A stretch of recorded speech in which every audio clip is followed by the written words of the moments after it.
Spanja se taċċetta 629 immigrant abbord il-bastiment Aquarius u li spiċċaw f'nofs kontroversja bejn Malta u l-Italja waqt li Maqbuda bejn sema u ilma.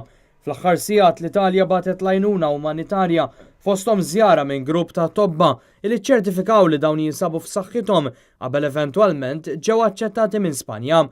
L-Aquarius kien jinsab fil-Baħar bejn Malta u Sqallija b'629 persuna fosthom 7 nisa tqal, 11 tifel u tifla mal-ġenituri tagħhom u aktar minn 123 mhux akkumpanjati.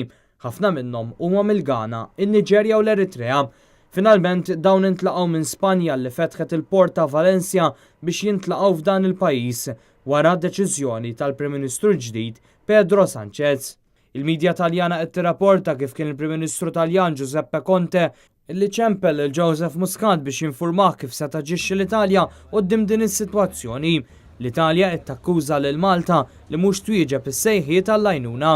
Al-kuntrarju Malta ddikjarat li mhux se tieħu dawn l-immigranti għalkemm se tibqa' toffri evakwazzjonijiet umanitarji ta' emerġenza individwali f'każ ta' bżonn. Dan għaliex l-Aquarius salva lill-immigranti fi bħra Libjani bil-ħidma ta' salvataġġ issir u tkun koordinata minn bastimenti navali Taljani. Il-ħadd Adrian Delia spjega li flimkien mat-tim tiegħu qed isegwi bir-reqqa l-andament tas-sitwazzjoni barra minn xtutna sabiex isegwu pass pass x'qiegħed jiġri bejn Malta u l-Italja. Għamilha ċara wkoll li l-interess nazzjonali għandu jiġi l-ewwel u qabel kollox. L-iktar ħaġa importanti illi ngħid li għall-Partit Nazzjonalista l-interess nazzjonali jiġi l-ewwel u qabel kollox u Malta għandha żomm soda u ferma biex tħares dak li hu l-interess nazzjonali tagħna. Il-kriżi tal-Aquarius splodiet fit-tmiem il-ġimgħa wara li l-Viċi Prim Ministru Matteo Salvini qal li l-Italja mhux se tieħu l-ebda immigrant li hemm abbord dan il-vapur.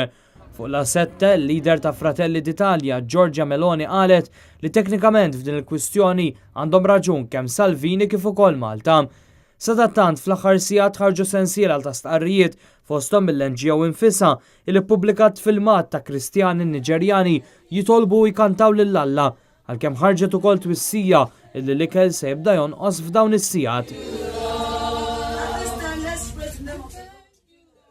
It's overcrowded, people are sleeping in the deck. It is not comfortable at all. L-Unjoni Ewropea li appellat lil Malta u lill-Italja biex jieħdu ħsieb lil dawk abbord bil-Kummissjoni Ewropea li fakret li f'din il-kwistjoni qed nitkellmu dwar in-nies u ż-żewġ pajjiżi obbligati li jiżguraw il-ħarsien tagħhom.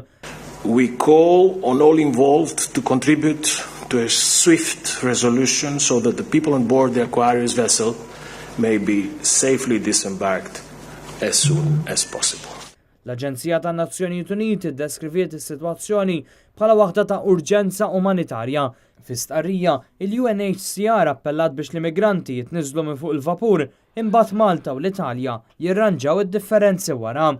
F'pajjiżna, l-Uffiċċju tal-Kummissarju għat-Tfal ħeġġeġ lill politiċi kollha biex jikkoperaw ħalli s-saħħa u s-sigurtà ta' dawn in-nies tkun assigurata u jiddjalogaw b'mod onest ħalli jiġu riżolti l-kwistjonijiet ta' bejniethom sabiex ma jseħħux aktar inċidenti li jipperikolaw il-ħajja ta' dawn in-nies u jiġu skansati t-traċedji. Sadattant wara l-Aquarius il-bastiment Sea-Watch, vapur ta' NGO Ġermaniża li tajjar bandiera Olandiża salva ma' 800 immigranti ieħor.